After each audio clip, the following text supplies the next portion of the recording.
Filho e do Espírito Santo. Amém. O anjo do Senhor anunciou a Maria, ela concebeu do Espírito Santo. Ave Maria, cheia de graça, o Senhor é convosco, bendita sois vós entre as mulheres, bendito é o fruto do vosso ventre, Jesus. Santa Maria, Mãe de Deus, rogai por nós, pecadores, agora e na hora de nossa morte. Amém. Eis aqui a serva do Senhor, faça-se em mim segundo a vossa palavra. Ave Maria, cheia de graça, o Senhor é convosco, bendita sois vós entre as mulheres, bendito é o fruto do vosso ventre, Jesus. Santa Maria, Mãe de Deus, rogai por nós, pecadores, agora e na hora de nossa morte. Amém. E o Verbo divino se fez carne e habitou entre nós. Ave Maria, cheia de graça, o Senhor é convosco, bendita sois vós entre as mulheres, bendito é o fruto do vosso ventre, Jesus. Santa Maria, Mãe de Deus, rogai por nós, pecadores, agora e na hora de nossa morte. Amém. Rogai por nós, Santa Mãe de Deus, para que sejamos dignos das promessas de Cristo. Oremos, infundi, Senhor, em nossas almas a vossa graça, como vos pedimos, para que nós, que por anunciação do anjo viemos a saber o mistério de vossa encarnação, paixão e morte de cruz, chegamos um dia à glória eterna dos céus, pelo mesmo Cristo, Senhor nosso. Amém. Caríssimo irmão e irmã, hoje seguimos com a história de Abraão e vemos justamente Ló, que é salvo pelos anjos de Deus, pelo próprio Deus. E algo já vou introduzir para o nosso evangelho. No nosso evangelho veremos a barca, Jesus que dorme na barca. Ali era o lugar mais seguro da face da terra. Em contraste, nós temos Sodoma e Gomorra, o que era o lugar mais inseguro e mais perigoso da face da terra. Escutemos o texto de Gênesis. Naqueles dias, os anjos insistiram com Ló, dizendo: levanta-te, toma tua mulher e tuas 2 filhas e sai para não morreres também por causa das iniquidades da cidade. Como ele hesitasse, os homens tomaram-no pela mão, a ele, a mulher e as 2 filhas, pois o Senhor tivera compaixão dele. Fizeram-nos sair e deixaram-nos fora da cidade. Uma vez fora, disseram: trata de salvar a tua vida. Não olhes para trás, nem te detenhas em parte alguma desta região, mas foge para a montanha, se não quiseres morrer. Primeira coisa, devemos de ver aqui alguns aspectos desta parte da leitura, o que reflete e questiona a nossa vida. Vemos que esses anjos do Senhor, que alguns dizem ser o próprio Senhor Deus, estes 2 homens, tomam pela mão. Eles forçam Ló a deixar aquela cidade. Diz o texto que eles pedem que Ló se retire. Eles não querem, Ló não quer se retirar. Por quê? Porque hesitava em abandonar aquela vida. Deus teve que forçar então a sair dali, Ló e sua família, porque era tão apegado àquele lugar de erro, aquele lugar de pecado, aquela vida de pecado. E por que Deus fez isso? Porque Ló era amado por Abraão, e Deus o fez por amor a Abraão, a quem havia realizado sua promessa. Recordemos, Ló é sobrinho de Abraão, a quem Abraão tinha grande estima, grande amor. E por causa deste amor de Abraão, o Senhor o salvou e salvou sua família, mas lhe recomendou: não volte mais aqui. Não queira voltar a essa vida. Desapega de todo esse erro, de tudo aquilo que está levando esta cidade à destruição. Vai, não olhe para trás, não hesite, caminha. E aqui é o questionamento de nossa vida. Não é mais uma cidade, porque, como meditávamos ontem, todo o erro de Sodoma e Gomorra se espalhou grandemente e fortemente pelo mundo. E o Senhor faz o mesmo com nós por amor a Abraão, não mais a Abraão, mas ao seu próprio filho Jesus. Abraão ainda é nosso pai na fé, mas agora, por causa do seu filho, nos diz: retira-te desta cidade, retira-te deste lugar de erro, deste pecado, para que também tu não venhas a ser consumido pela destruição. Mas nós, o que temos feito de nossa vida? Temos abandonado os erros, os desafetos, os pecados nos quais vivemos para realmente encontrarmos a salvação em Deus? Ou insistimos em olhar para trás? E veremos o que significa olhar para trás dentro pouco. Continuemos. Ló respondeu: Não, meu senhor, eu te peço. O teu servo encontrou grande favor. Aliás, antes, saltei em versículo. Uma vez fora disseram: trata de salvar a tua vida. Não olhes para trás, nem te detenhas em parte alguma desta região, mas foge para a montanha se não quiseres morrer. Havia lido. Ló respondeu: Não, meu senhor, eu te peço. O teu servo encontrou o teu favor, e foi grande a tua bondade, salvando minha vida. Mas receio não poder salvar-me na montanha antes que a calamidade me atinja e eu morra. Eis aí perto uma cidade onde poderei refugiar-me. É pequena, mas aí salvarei a minha vida. E ele lhe disse: Pois bem, concedo-te também este favor. Não destruirei a cidade de que falas. Refugia-te lá depressa, pois nada posso fazer enquanto não tiveres entrado na cidade. Por isso foi dado àquela cidade o nome de Segor. O que temos a aprender deste trecho apenas lido? Coloquemos a montanha. A montanha, poderíamos dizer que é a oração, a via de subida, o encontro com o Senhor. Ló, vendo a situação, pede ao Senhor que tenha compaixão, porque não realizará em tempo de se salvar. Não conseguirá subir em tal grande grau de virtude, de oração, de intimidade com o Senhor, para que se salve. Então pede ao Senhor que tenha compaixão e lhe conceda mais este favor, de se refugiar aonde já conseguiu chegar, vendo que é iminente a destruição. Este é o olhar espiritual que podemos ter. Mas isso aconteceu fisicamente, segundo a história. E assim o Senhor lhe concedeu. Pôde refugiar ali. O Senhor, então, salvou, mas podemos ver que foi algo temporário, porque o Senhor queria que Ló subisse a montanha, ou seja, continuasse o seu caminho, não vai destruir aquela cidade. Mas Ló deveria de ir para onde o Senhor lhe mandou. E talvez aqui encontremos a explicação para o pecado das filhas de Ló. O sol estava nascendo quando Ló entrou em Segor. O Senhor fez então chover do céu enxofre e fogo sobre Sodoma e Gomorra. Destruiu as cidades e toda a região, todos os habitantes das cidades e até a vegetação do solo. Ora, a mulher de Ló olhou para trás e tornou-se uma estátua de sal. Abraão levantou-se bem cedo e foi até o lugar onde antes tinha estado com o Senhor. Olhando para Sodoma e Gomorra e para toda a região, viu levantar-se da terra uma densa fumaça, como a fumaça de uma fornalha. Mas ao destruir as cidades da região, Deus lembrou-se de Abraão e salvou Ló da catástrofe que arrasou as cidades onde Ló havia morado. Vemos que Deus salvou Ló uma vez mais por amor a Abraão, que amava Ló. Deus nos salva se nós confiamos nele, por amor ao seu Filho que nos ama, porque ele também nos ama no seu Filho, de forma ainda maior e especial. E dizia: o que é a importância do olhar para trás? Não é somente o olhar, voltar o olhar. A mulher de Ló quis retornar a Sodoma e Gomorra, e por isso sofreu as consequências de retornar àquela vida. Estava tão apegada à vida que levava ao pecado, ao erro, que retornou, desobedeceu a Deus. Conheceu o caminho da graça, mas decidiu voltar atrás porque era tão bom aquela vida que vivia. Não quis se desapegar daquele erro e pecado. E sofreu as consequências daquilo que também caiu ao povo. Eu e você, meu irmão, minha irmã, qual caminho temos feito? O caminho que o Senhor nos pede? E seguimos ainda para onde Ele nos envia ou queremos parar, aonde Ele nos concedeu de início este percurso para evitarmos a nossa autodestruição? O Salmo 26 nos diz no refrão: tenho sempre vosso amor ante meus olhos.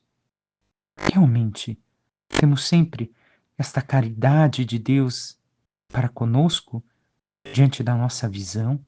Recordamos tudo aquilo que Ele fez por nós. E mais adiante diz: não junteis a minha alma dos malvados, nem minha vida dos homens sanguinários. Eles têm as suas mãos cheias de crime, sua direita está repleta de suborno. Vemos, assim, tantas coisas acontecerem. Os homens que são malvados e que nós não deveríamos de participar daquilo que eles vivem, da sorte dos perversos, como diz em outro trecho as Escrituras. Mas realmente temos agido conforme filhos de Deus ou como filhos da perdição? Qual vida temos levado? Por fim, o Evangelho de São Mateus, seguimos o texto. Naquele tempo, Jesus entrou na barca e seus discípulos o acompanharam. E eis que houve uma grande tempestade no mar, de modo que a barca estava sendo coberta pelas ondas. Jesus, porém, dormia. Os discípulos aproximaram-se e o acordaram, dizendo: Senhor, salva-nos, pois estamos perecendo. Jesus respondeu: Por que tendes tanto medo, homens fracos na fé? Então, levantando-se, ameaçou os ventos e o mar, e fez-se uma grande calmaria. Os homens ficaram admirados e diziam: Quem é este homem que até os ventos e o mar lhe obedecem? Palavra da salvação, glória a vós, Senhor. Trecho pequeno de leitura, mas também com grande profundidade para meditarmos. Primeira coisa, vemos que Jesus entra na barca. Uma barca que não é um grande navio como nós temos hoje, feito de metal, que se sustenta muito bem no mar, se bem que o Mar da Galileia é um grande lago de 9 quilômetros, mas não deixa de ser grandioso. Nem por isso é pequeno. E então Jesus entra na barca e os discípulos o acompanham. O que quer dizer isso? Quer mostrar que eles estão subindo na barca porque Jesus está indo ali. E a barca, recordemos, também simboliza a igreja. É o fato que aconteceu, mas é o símbolo daquilo que vive a igreja e que vivemos nós enquanto membros da igreja, enquanto discípulos do Senhor estando com Ele na mesma barca. Tem a tempestade. Ora, devemos de olhar a geografia. Ali vêm ventos frios durante a noite do norte e ventos quentes do sul. E quando se encontram, formam grandes tempestades perigosíssimas naquele mar da Galileia. E assim, a situação da tempestade que logo depois os discípulos vão acordar o Senhor que dormia era verdadeiramente perigosa. Não era uma coisinha qualquer. Era uma tempestade forte, a tal modo que as águas entravam dentro da barca, diz o texto, estavam cobertas pelas ondas. As ondas ocultavam a barca. E vemos um contraste. Enquanto tem uma grande tempestade do lado de fora, Jesus, recolhido mais ao interno da barca, tem uma grande calmaria. Jesus está calmo. A tempestade agitada, Jesus calmo. A tempestade não agita Jesus. Jesus dorme. Não se sente movido, agitado pela turbulência exterior, mas tem toda a tranquilidade de um Deus. Vemos o quanto os discípulos viram as obras que o Senhor realizou. Provavelmente aqui estamos no tempo em que ainda não tinham certeza, ou melhor, não conheciam que Jesus era o Messias. Viram milagres, obras, tantas coisas acontecerem, mas não tinham noção de quem estava no barco com eles. Como dizia o início da meditação da primeira leitura, não existia lugar mais seguro do que aquela barca. Não tinha lugar mais seguro do que ali, pois o próprio Deus se encontrava ali. E Jesus tem essa postura de silêncio e tranquilidade de quem confia em Deus. A tempestade não seremos nós a acalmar, nos mostra o Evangelho, mas o próprio Jesus. Se nós fazemos como os discípulos, nos colocando em oração diante dele, pedimos ajuda, confiando que o Senhor está conosco e que o Senhor vai despertar no momento oportuno. Mas ainda Jesus tem mais coisas a nos ensinar. Mais que olhar para as ondas, as turbulências, as coisas que acontecem na nossa vida, o nosso olhar deve de estar fixo no Senhor. Tenhamos em conta que o mar simboliza hostilidade, imprevisibilidade. O mar, nós não conseguimos controlar até hoje, é perigoso. No mundo inteiro, o mar. Até mesmo aqueles marinheiros bons temem grandes tempestades e lugares do mar que são indomáveis. Então, Jesus estava dormindo com as ondas que estão cobrindo a barca, em total controle de si, sereno, paciente. Mas vemos os discípulos que, ao verem tudo que agita de forma exterior e entra na barca, causa pânico que é expresso nos gritos deles. Enquanto Jesus tem autocontrole, está calmo, tranquilo. E se a igreja que é a barca, vemos também o mundo, as situações que pensam afundar a barca de Cristo, a igreja, mas o Senhor permanece tranquilo e nós devemos de confiar nele. Os discípulos gritam: Senhor, salva-nos, pois estamos perecendo. Como dissemos, é uma tempestade que não é uma tempestade qualquer. E ainda desconfiavam, tendo Jesus ali, que a barca ia afundar. Jesus vai reclamar para eles da fraqueza de fé. Mas devemos de olhar aqui na barca. Eles têm Jesus, não reconhecem a graça que tem ali. É como nós, que temos a igreja, e na igreja o Cristo, que temos reconhecido a força. Ou ao vermos, pensemos se os discípulos tivessem ao seu lado um barco, um transatlântico, um desses barcos que fazem viagens longas, todo mundo festejando no meio da tempestade, e oferecessem, será que eles continuariam com o Senhor ou eles sairiam da barca para entrar ali? Ou ainda um barco de metal pesado, forte, robusto, e não aquele barquinho de madeira? Eles ficariam ali ou sairiam daquele barco? Isso não é sobre eles, é sobre eu e você. Muitas vezes vêm os barcos do mundo, cheio de alegria e festas. Vem aqui, entre, festeja, seja alegre, deixa, olha, aqui a tempestade não agita, não acontece nada com a tua vida, seja feliz. Mas aquele barco não é seguro. Jesus não está ali. Ou ainda tantas outras barcas de metal, de ferro. Olha, aqui não temos tanta questão de moral. Deixa para lá moral, aproveita a vida, se divirta, seja feliz. Deixe tantas coisas. Nós não temos tantas coisas na fé, já que vocês querem viver essa fé assim. Olha, é mais light aqui. Vem para cá. E nós temos seguido com Jesus na barca dele, que é a Igreja Católica, ou abandonado em troca de outras barcas que parecem mais seguras. E ao reclamar a fraqueza da fé dos discípulos, o que Jesus quer mostrar para nós? Ele mostra para nós que nele nós devemos de viver, como ele. A oração nos leva a ele, a vivermos na dinâmica dele dentro da barca, dentro da igreja. Ele nos dá serenidade, paz, autodomínio no meio das situações aparentemente mais incontroláveis da vida. Por que aparentemente? Porque para Deus nada é incontrolável. Ele controla tudo. Ele tem o controle de tudo. Mas nós, o quanto temos chegado a esta serenidade, paz, autodomínio no meio das situações da vida? Somente pela oração. O quanto temos tido essa intimidade com o Senhor, esta busca dele? Ele nos apresenta: vinde a mim, vós todos que estáis cansados, e encontrareis descanso. A palavra descanso é Shabá, sábado. Ele nos apresenta o descanso, o sábado, na fé, a fé nele. Ele é o nosso repouso, ele é o nosso lugar de repouso.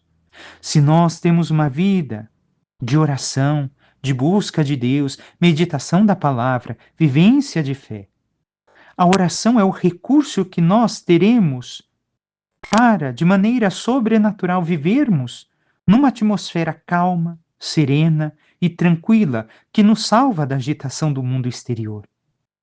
O cristão que não se recolhe com Cristo na oração, na busca sincera de Deus, vive agitado pelas coisas externas.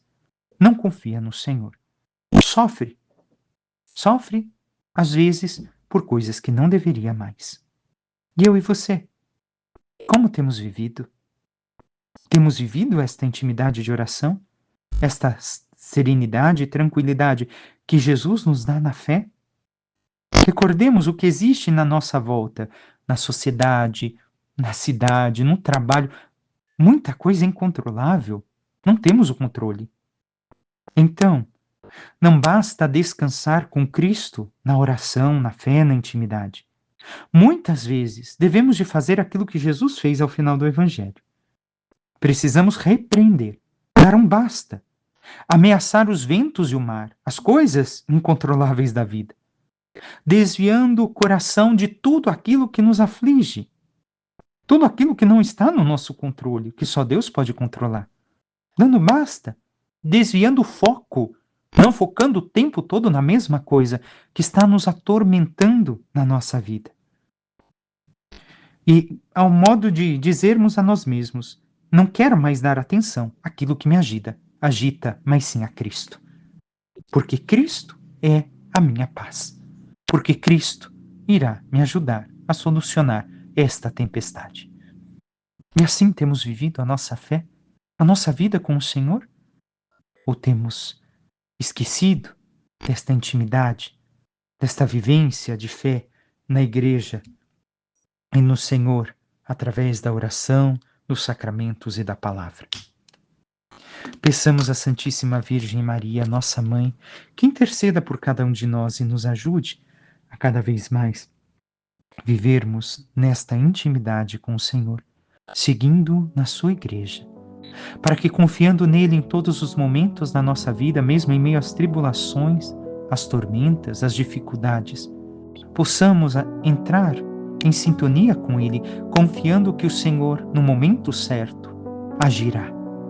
E esquecendo de tudo aquilo que não devemos de ocupar em excesso do nosso tempo, possamos dizer um basta, um acalme-se ao mar e às tribulações de nossa vida, para que, descansando no Senhor, encontremos as forças para superar tudo isso e encontrar a calma de nossas vidas.